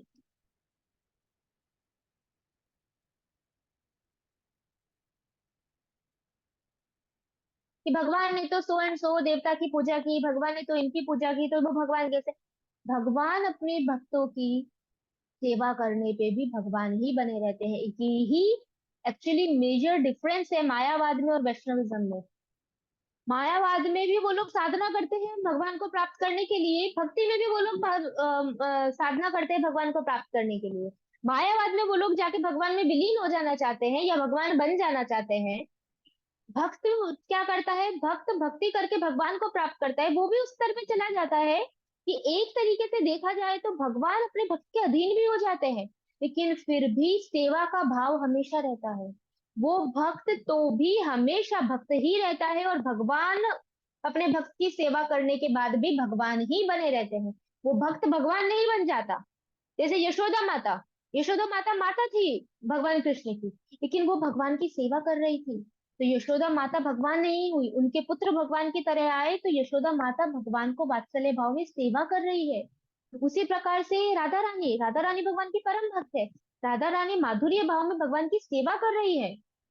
अर्जुन, जो भी जितने भी है, हर भक्त अपने अपने भाव के अनुसार भगवान की सेवा ही कर रहा है, वो भगवान नहीं बन जाते। तो ये चीज हमें यहाँ पे समझना इंपॉर्टेंट है। इसलिए कहा भगवान भी कुछ ना कुछ करके भक्त की सेवा करने की कोशिश करते रहते हैं, वे इसमें विशेष आनंद का अनुभव करते हैं कि वे स्वयं आज्ञादाता ना बने, अपितु उनके शुद्ध भक्त उन्हें आज्ञा दे। जब जब जो भगवान के शुद्ध भक्त होते हैं, जब वो भगवान को कंट्रोल करते हैं तो भगवान को बहुत अच्छा लगता है। जैसे यशोदा माता जब भगवान को बांध रही थी, भगवान को बहुत आनंद आता था। जब यशोदा माता भगवान के पीछे उनको लकड़ी लेके उनको मारने के लिए दौड़ती थी, तो भगवान रोते थे, लेकिन भगवान को आनंद आता था। तो ये जो भाव है, ये रस का आस्वादन करने के लिए, ये रस चखने के लिए भगवान अपने शुद्ध भक्तों से इस प्रकार से सेवा लेते हैं। और देखा जाए तो ऐसा लगता है कि जब नंद बाबा ने कृष्ण को बोला कि कृष्ण जाओ तुम मेरे पादुका लेके आओ, तो भगवान अपने सिर के ऊपर रख के नंद जो बाबा है उनकी पादुका लेके आए, तो भगवान सेवा कर रहे हैं अपने भक्तों की। तो इसमें भी भगवान को क्या आता है, आनंद आता है। लेकिन ऐसा किसके साथ होता है, केवल शुद्ध भक्तों के साथ। इसलिए हमें इस चीज की नकल नहीं करनी चाहिए कि हम भी भगवान को ऑर्डर दे कि कृष्ण आप ये करो, आप ये करो। हमें तो भगवान से कुछ भी नहीं मांगना चाहिए। हम अभी ऐसी स्थिति पे है, इतनी निम्न स्थिति पे है कि अगर हम भगवान से बोलते हैं कि प्रभु हमें ये चाहिए, हमें जॉब चाहिए, हमें ये चाहिए, वो चाहिए, तो हम भगवान को आज्ञा दे रहे हैं, हम भगवान से सेवा ले रहे हैं। तो हम कितने गिर जाते हैं कि हम कृष्ण से सेवा करवा रहे हैं कि प्रभु आप मेरे लिए ये करो। तो हम वो कब ऐसा, ये बोलने का हमारा अधिकार कब है, ये बोलने का अधिकार तब है अगर हम अर्जुन के स्तर पे हैं, हम अर्जुन की स्थिति पे हैं, तब हम बोल सकते हैं। हाँ, अभी हमारा शुद्धिकरण नहीं है, हम नए नए भक्त हैं, तो कहीं इधर उधर मांगने से अच्छा है कृष्ण के पास मांगो। लेकिन जब हम भक्ति में आगे बढ़ जाते हैं, तब हमारी चेतना इतनी होनी चाहिए कि हमें भगवान से सेवा लेनी नहीं है, भगवान की सेवा करनी है। भगवान को दो, कृष्ण को ये मत बोलो मुझे ये दो, कृष्ण को बोलो मैं आपको क्या दूं, मैं आपके लिए क्या लेके आऊं, मेरे पास जो भी है वो भी आपका ही है, फिर भी मैं आपकी सेवा करना चाहता हूँ। तो ये भाव होना चाहिए, तब भगवान प्रसन्न होंगे। और तब भगवान, और ये फैक्ट है। अब देखना, भक्तों से पूछना, आप लोग भक्तों, ये कहीं ना कहीं उनको रियलाइज होता है कि जब भी भक्त भगवान की सेवा करता है, तो इन रिटर्न में भगवान कुछ ना कुछ कर देते हैं, रेसिप्रोकेशन। तो तब भक्तों को लगता है, अरे यार ये कृष्ण क्यों ऐसा करते हैं, क्योंकि भक्त हमेशा क्या चाहता है कि भगवान से सेवा ना ले और मैं करूं। भगवान सोचते हैं अच्छा तुम कर रहे हो तो मैं भी करूंगा। तो प्रभुपाद बताते हैं कि ऐसा भक्तों के बीच में और भगवान के बीच में हमेशा कंपटीशन रहता है। भक्त चाहता है मैं ज्यादा सेवा करूं, भगवान सोचते हैं कि तुम करोगे तो मैं तुमसे ज्यादा करूंगा। फिर भक्त सोचता है भगवान ने इतना किया तो मैं और ज्यादा करूंगा। तो ऐसे करके भगवान और भक्तों के बीच में ये जो प्रेम का कंपटीशन है वो हमेशा चलता रहता है। फिर आगे प्रभुपाद लिखते हैं कि शांति प्रयासों का तो प्रश्न ही नहीं उठता, तो भी वह उन्हें फिर से देखना चाह रहा था। हाँ, अभी किसी को प्रश्न हो सकता है तो अर्जुन अभी क्यों देखना चाह रहा था, अभी तो शंख बजा दिया, सब कुछ रेडी तो हो गया, युद्ध की तैयारी हो गई है। तो यहाँ पे प्रोपात वही बता रहे हैं कि अर्जुन कोई समझौता करने के लिए नहीं देखना चाहता था, वो सिर्फ ये देखना चाहता था कि ये लोग इतने सारे युद्ध के लिए यहाँ पे दुर्योधन के कहने पे यहाँ पे ये सारे के सारे लोग इकट्ठे हुए हैं। मैं जरा एक बार देख तो लूं कि इनमें कौन कौन आया है और किस किस की आज मृत्यु होने वाली है। तो ये युद्ध वालों को मैं सिर्फ एक बार देखना चाहता हूँ कृष्ण, लेकिन मैं कोई भी शांति प्रस्ताव नहीं रखने वाला और ना ही मैं कोई समझौता करने वाला हूँ, ये अर्जुन का मनोभाव। फिर नेक्स्ट में आता है, अर्जुन आगे बोल रहे हैं, मुझे उन लोगों को देखने दीजिए जो यहाँ पर धृतराष्ट्र के दुर्बुद्धि पुत्र, क्या बोला है दुर्बुद्धि मतलब जिसकी बुद्धि कुमार्ग पे चली गई है, गलत मार्ग पे चली गई है, ऐसा दुर्बुद्धि पुत्र दुर्योधन को प्रसन्न करने की इच्छा से लड़ने के लिए यहाँ पे आए हुए हैं। किनको देखना चाहते हैं वो, जो लोग धृतराष्ट्र के दुर्बुद्धि पुत्र, यहाँ पे किसका शब्द क्या वर्ड यूज किया है, धृतराष्ट्र भी बोला है। डायरेक्ट ऐसा नहीं बोला अर्जुन ने कि दुर्योधन को प्रसन्न करने के लिए, नहीं। अर्जुन क्या बोल रहा है, धृतराष्ट्र के दुर्बुद्धि पुत्र, इसका मतलब इसमें कहीं ना कहीं धृतराष्ट्र भी इन्वॉल्व है और उसका जो पुत्र है वो भी दुर्बुद्धि है, दुर्योधन। तो इसीलिए यहाँ पे अर्जुन ने दोनों शब्दों का यूज किया है, धृतराष्ट्र का भी और दुर्योधन का भी। ठीक है, वही चीज प्रभुपाद जी यहाँ पे बता रहे हैं। वो देखना चाहता था अर्जुन कि कौन कौन से लोग यहाँ पे आए हुए हैं, लेकिन उसका कोई ऐसा क्या बोल सकते हैं, इंटेंशन नहीं था कि उसको समझौता करना है, ऐसा कोई प्लान नहीं था अर्जुन का।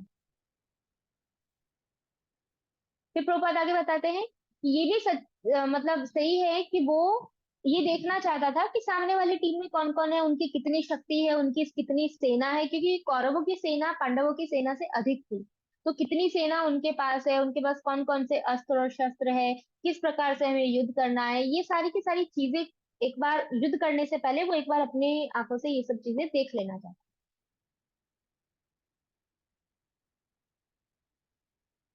उसके बाद अब संजय बोल रहे हैं आगे। आगे संजय बता रहे हैं अभी ये सब कि अर्जुन ने ऐसा ऐसा बोला। अब संजय आगे बोलते हैं, हे भरतवंशी, अर्जुन द्वारा इस प्रकार संबोधित किए जाने पर भगवान श्री कृष्ण ने दोनों दलों के बीच में उत्तम रथ को लाकर खड़ा कर दिया। यहाँ पे क्या बोला है श्लोका में, एवं मुक्त ऋषिकेशो गुणाकेशेन भारत। तो यहाँ पे क्या वर्ड यूज किया है भगवान कृष्ण के लिए, ऋषिकेशो। मैंने बोला था कि ऋषिकेश शब्द जो है वो दूसरी बार यूज होगा, वो यहाँ पे यूज हुआ है। और अर्जुन अर्जुन के लिए क्या शब्द आया है, गुड़ाकेश। तो ये दोनों इंपॉर्टेंट है, उसका हम देखते हैं उसका मतलब क्या है। तो संजय क्या बता रहे हैं कि अर्जुन के कहने पर जब अर्जुन ने बोला कृष्ण रथ को ले चलो, तो भगवान ने क्या किया, भगवान चुपचाप रथ को लेके दोनों सेना के बीच में ले जाके भगवान ने रथ को खड़ा कर दिया। अब ऋषिकेश का मतलब बहुत अच्छा है यहाँ पे। पहले ऋषिकेश का मतलब क्या बताया था, बाद में देखते हैं। पहले ऋषिकेश का मतलब ये बताया था कि भगवान सभी के इंद्रियों को कंट्रोल करने वाले हैं, इसलिए अर्जुन की इंद्रियों को भी कौन कंट्रोल कर रहा है, भगवान कंट्रोल कर रहे हैं। और सामने वाले के जितने भी डिवोटीज नॉन डिवोटीज है वो सभी की इंद्रियों को अल्टीमेटली कंट्रोल करने वाले श्री कृष्ण है। इसीलिए अर्जुन को कोई टेंशन नहीं थी, क्यों, क्योंकि ऋषिकेश उनके टीम में थे, इसीलिए उनका निर्देशन कौन कर रहा था, भगवान कृष्ण कर रहे थे। अभी ये श्लोका में ऋषिकेश शब्द यूज हुआ है। अब ये श्लोका का में ऋषिकेश का मतलब क्या है, इसमें मतलब बताते हैं कि ऋषिकेश का मतलब क्या है, सभी इंद्रियों के नियंता, जो सभी इंद्रियों को, सभी की इंद्रियों को कंट्रोल करते हैं। बट इसका इनडायरेक्टली मीनिंग ये है यहाँ पे कि भगवान ऋषिकेश तो है, भगवान इंद्रियों को तो कंट्रोल करते हैं, लेकिन फिर भी भगवान प्रेम के कारण अर्जुन की इंद्रियों से कंट्रोल हो गए। भगवान किसके कंट्रोलर है, सभी की इंद्रियों के कंट्रोलर है, लेकिन ऋषिकेश होते हुए भी वो भगवान यहाँ पे अर्जुन की इंद्रियों से कंट्रोल में हो गए। क्योंकि अर्जुन कौन थे, भगवान के परम भक्त थे। पहले पहले श्लोका में ऋषिकेश का मतलब था कि अर्जुन की इंद्रियों को भगवान कंट्रोल कर रहे हैं।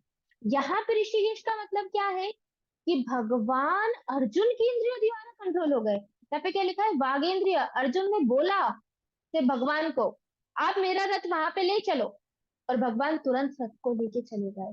क्योंकि अर्जुन भगवान का भक्त था, शुद्ध भक्त था, अर्जुन भगवान का मित्र था। तो अपने भक्त की इंद्रियों में भगवान ऋषिकेश होने के बाद भी भगवान उनके इंद्रियों के कंट्रोल में आ जाते हैं, इसलिए यहाँ पे ऋषिकेश वर्ड यूज किया है। फिर दूसरा वर्ड आता है गुड़ाकेश। गुड़ाकेश के दो अलग अलग मीनिंग है। आ, बलदेव विद्याभूषण अलग मीनिंग बताते हैं और विश्वनाथ चक्रवर्ती ठाकुर अलग बताते हैं। जो बलदेव विद्याभूषण है उनका परपट में प्रभुपाद जी लिखे हैं, हम देखते हैं पहले विश्वनाथ चक्रवर्ती ठाकुर का। बहुत अच्छा मीनिंग बताते हैं, वो बताते हैं कि गुड़ा केश में पहले उन्होंने गुड़ा वर्ड लिया है। गुड़ा का मतलब क्या होता है, गुड़, जैसे गुड़ होता है, तो गुड़ की क्या बोल सकते हैं, क्वालिटी क्या है, मिठास। मीठे के अलावा गुड़ में कुछ नहीं हो सकता। गुड़ मतलब, हम कोई बोलते हैं कि मुझे गुड़ खाना है, मतलब उसको मीठा खाना। तो गुड़ का जो क्या बोल सकते हैं, गुड़ की क्या चीज को दिखाता है, किस चीज का प्रकाशक है, तो माधुर्य, माधुर्य मतलब मिठास, मिठास को दिखाता है गुड़। उसी तरह से भगवान क्या है करते हैं, भगवान क्या चीज दिखाते हैं, भगवान किस चीज को प्रकाशित करते हैं, तो भगवान अपने स्नेह को, अपने प्रेम को प्रकाशित करते हैं। तो इसीलिए गुड़ा शब्द किसके लिए यूज हुआ है यहाँ पे? मतलब उसका मतलब यहाँ पे बताया है कि गुड़ को कंपेयर किया है यहाँ पे भगवान के साथ, कि गुड़ जैसे सिर्फ मिठास को दिखाता है, वैसे ही भगवान क्या दिखाते हैं, केवल अपने जो प्रेम का रस है केवल उसी को दिखाते हैं। फिर उसके बाद आता है अकेशा। अकेशा उसमें ये नहीं आएगा, ये आपा डंडा नहीं है। उसमें अकेशा का मतलब क्या है? शास्त्र में बताया, अ का मतलब होता है विष्णु, क से इंगित होता है ब्रह्मा जी, और ईश से इंगित होता है महादेव, मतलब ब्रह्मा विष्णु महेश। तो अकेश का मतलब है ब्रह्मा विष्णु महेश। तो अब इसका मतलब ऐसा है कि जिस तरह से जो गुड़ है वो केवल मिठास को प्रदर्शित करता है, उसी प्रकार से जो अकेश है मतलब ब्रह्मा विष्णु और महेश है, वो क्या प्रदर्शित करते हैं? वो भी अर्जुन के प्रति केवल और केवल अपने प्रेम को ही प्रदर्शित करते हैं। क्यों? देखो, ब्रह्मा और विष्णु महेश क्या है? भगवान के गुणावतार है। गुणावतार होने के कारण उनमें अपना ऐश्वर्य है कि मैं ये भगवान सर्जन करते हैं, ब्रह्मा जी सर्जन करते हैं, भगवान विष्णु मेंटेनेंस करते हैं, मतलब पालन करते हैं, और शिव जी जो है वो संहार करते हैं। तो उनके सब अपने अपने ऐश्वर्य है, लेकिन उनके जो मूल है, तीनों गुणावतार के मूल कौन है? भगवान कृष्ण। और वो कृष्ण तो अर्जुन के प्रति प्रेम भाव से जुड़े हुए हैं। तो जब कृष्ण प्रेम भाव से जुड़े हुए हैं, तो उनके जो गुणावतार है ब्रह्मा विष्णु महेश, वो अर्जुन के सामने अपना ऐश्वर्य कैसे दिखा सकते हैं? क्योंकि जब उनके जो मूल है वो प्रेम दिखा रहे हैं, तो इसीलिए ब्रह्मा विष्णु महेश भी अपने जो मूल है कृष्ण, उनको फॉलो करते हुए अर्जुन के प्रति केवल और केवल अपना प्रेम ही दिखाने के लिए वहां पे उपस्थित है। ये दूसरा मतलब है गुणाकेश का। उसके बाद दूसरा, सॉरी, ये पहला मतलब है। दूसरा मतलब जो प्रोपा जी बताते हैं भगवत गीता में के तात्पर्य में, गुड़ा का मतलब क्या होता है? निद्रा। गुड़ा का मतलब क्या है? नींद। और जो नींद के ऊपर विजय पा लेता है, जो अपनी नींद को कंट्रोल में कर लेता है, जो हमें सबको करना है, उसको क्या बोलते हैं? गुणाकेश बोलते हैं। यहाँ पे बताते हैं कि अर्जुन, ये श्लोका में से अभी हमने क्या देखा? ऋषिकेश वर्ड यूज आया है। मतलब ऋषिकेश का मतलब क्या है? कि भगवान अर्जुन की वाणी के कंट्रोल में आ गए।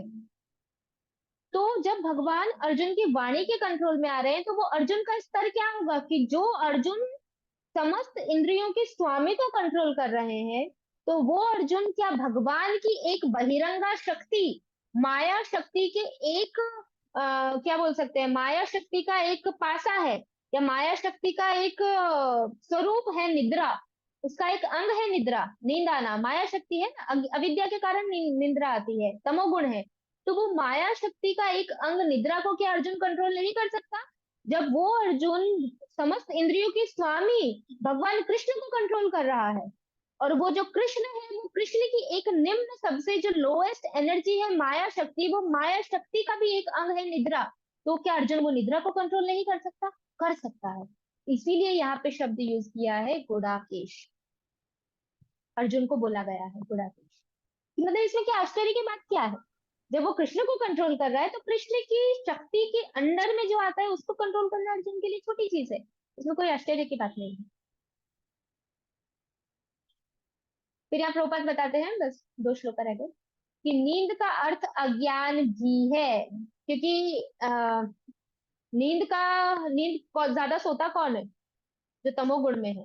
और जो तमोगुण में होता है उसके पास ज्ञान नहीं होता, वो अज्ञानी होता है। इसीलिए निद्रा का दूसरा अर्थ क्या है? अज्ञान। वो कभी जगा ही नहीं है, वो सो ही रहा है, उसके पास कोई ज्ञान नहीं है।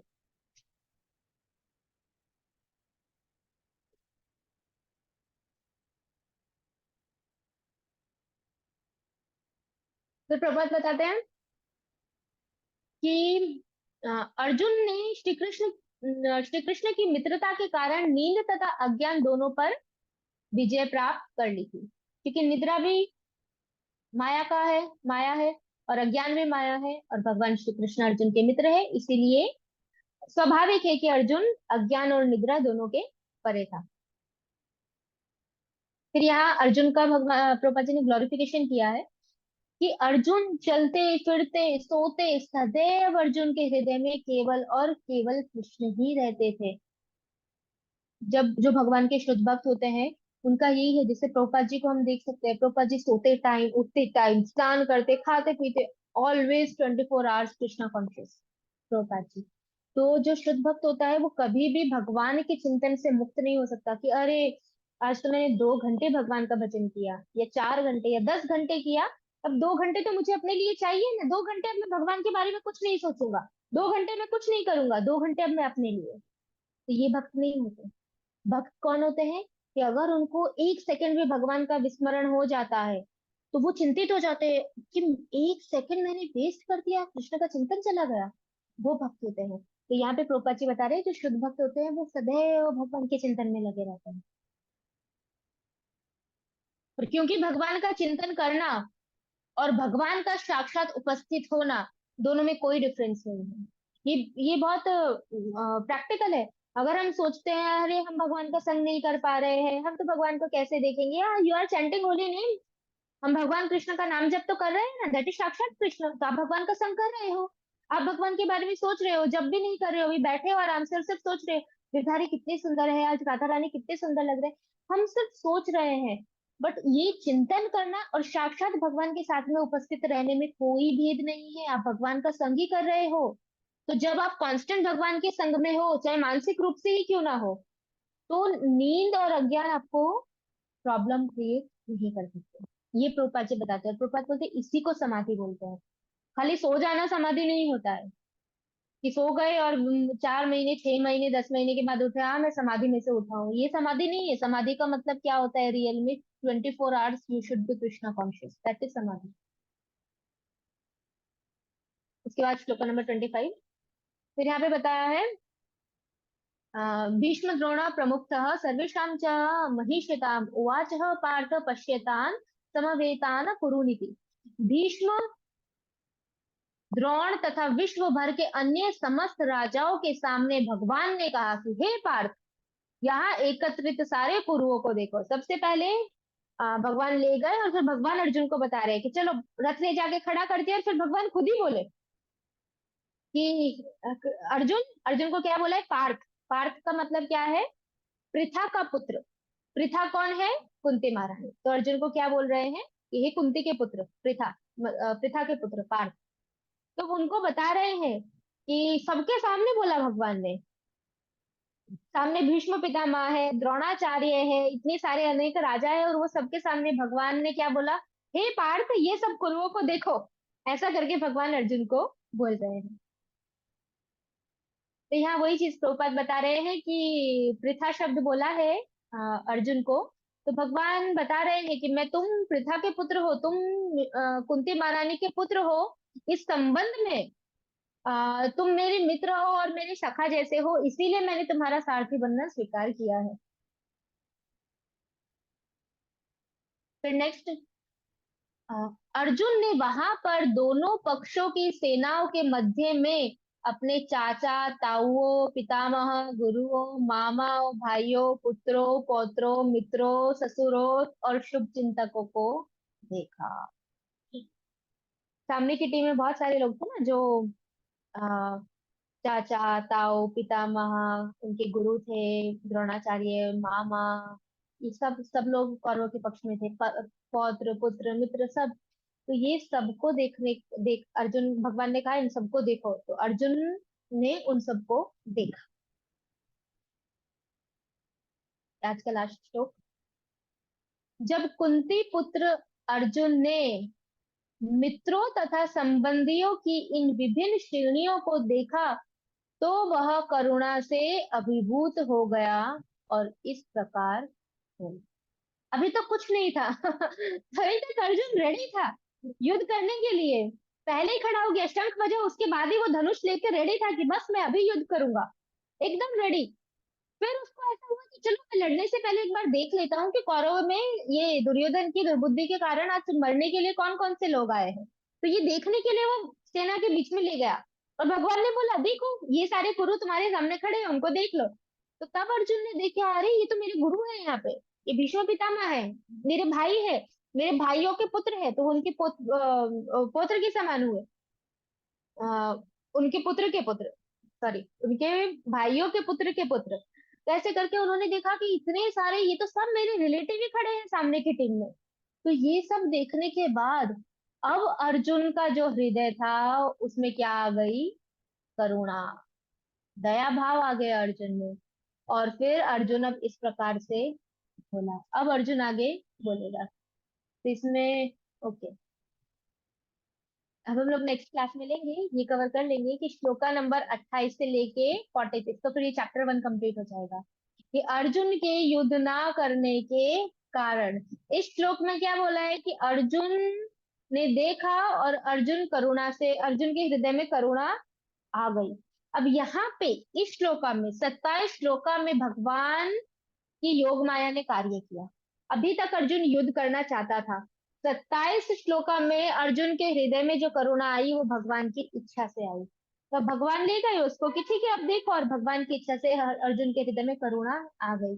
क्योंकि भगवान को ये भगवत गीता का ज्ञान देना था। अगर अर्जुन के हृदय में ये करुणा नहीं आती तो भगवान ये ज्ञान दे ही नहीं पाते। और अर्जुन तो रेडी था मारने के लिए, वो मार देता, युद्ध समाप्त हो जाता। तो भगवत गीता कहाँ गई? भगवत गीता आती ही नहीं। और बोला है शास्त्र में कि जैसे महाभारत है, महाभारत के बीच में जो सबसे मेन चीज है पूरे महाभारत में वो है भगवत गीता। जैसे बोलते हैं ना हीरे की अंगूठी, अभी हीरे की अंगूठी के बाहर की अंगूठी चाहे सोने की हो या चांदी की हो उसको कोई नहीं बोलता, बट उसमें छोटा सा पार्ट हीरे का होता है तो उसको हीरे की अंगूठी बोला जाता है। वैसे ही पूरा महाभारत है, लेकिन पूरे महाभारत में जो मेन हीरा है उसका वो है भगवत गीता। तो ये भगवत गीता लाने के लिए भगवान ने अपनी इच्छा से अर्जुन के हृदय में दया भाव डाल दिया। क्योंकि अर्जुन तो भगवान का शुद्ध भक्त है, वो कभी भी धर्म के विरुद्ध नहीं जा सकता। भगवान की इच्छा का पालन ना करे वो संभव नहीं है। और अर्जुन रेडी था युद्ध करने के लिए। अब भगवान की इच्छा से अर्जुन में वो सारे भाव आएंगे जो हमारे हृदय में आते हैं। अब अर्जुन के माध्यम से अब भगवान हमें सिखाएंगे कि किस प्रकार से हमें अज्ञान से और गलत करुणा से, कंपैशन गलत जगह पे नहीं दिखाना चाहिए, कि ये सब भगवान हमको आगे जाके भगवत गीता में अभी सिखाएंगे। तो ये श्लोका नंबर 27 तक हुआ। अभी नेक्स्ट टाइम हम लोग 28 श्लोका से लेंगे, जिसमें मैं ओवरव्यू बता देती हूँ। ये 46 श्लोका तक है, जिसमें पहले 28 से लेके 30 तक जो श्लोका होंगे, अगर आप लोगों को टाइम हो तो आप ये रीड कर सकते हो। एटलीस्ट आज जितना कराया वो भगवत गीता में रीड करो प्रभुपाद के तात्पर्य से, तो अच्छा है। तो 28 से 30 श्लोका में अर्जुन क्या बताएगा? अपने संबंधियों के प्रति दया बताएगा। पहले वो दया का कारण बताएगा कि ये दया के कारण मैं युद्ध नहीं करना चाहता। उसके बाद 35 तक श्लोक में अर्जुन क्या बताएगा? अरे अगर मैं जीत गया तो भी मुझे तो कुछ मिलने वाला नहीं है, तो कोई आनंद ही नहीं है, तो मैं क्या करूं युद्ध करके। फिर उसके बाद 36 से लेके 38 तक, 36 से 38 तक श्लोका में अर्जुन बताएगा कि अरे अगर मैंने इनको मार दिया तो मुझे तो पाप लग जाएगा, तो पाप के कारण मैं नरक जाऊंगा, तो मैं युद्ध नहीं करूंगा। फिर वो पाप का बताता है। फिर उसके बाद 39 से 43 श्लोका में अर्जुन बताता है अरे अगर मैंने इनको मार दिया तो सबके सभी मर जाएंगे, तो कोई बचेगा ही नहीं, या तो बड़े से लेके छोटे तक सब है, तो मेरे कुल का तो नाश हो जाएगा। और कुल का नाश होने से तो बहुत सारी खराब खराब चीजें होगी अगर कुल का नाश हो जाता है तो वो कुल कुल नाश के सारे दुष्परिणाम बताता है। उसके बाद 44 से 46 श्लोका में शोक, अपने दुख के कारण शोक से ग्रसित हो जाता है वो, और फिर वो मना कर देता है अब मैं युद्ध नहीं करूंगा। तो ये 5 कारण है, जिस 5 कारण की वजह से अर्जुन युद्ध नहीं करना चाहता, जो हम लोग कल की क्लास में शाम को देखेंगे। ठीक है, तो आज का यहाँ पे एंड करते हैं। ये स्क्रीन शेयर में बंद कर देती हूँ।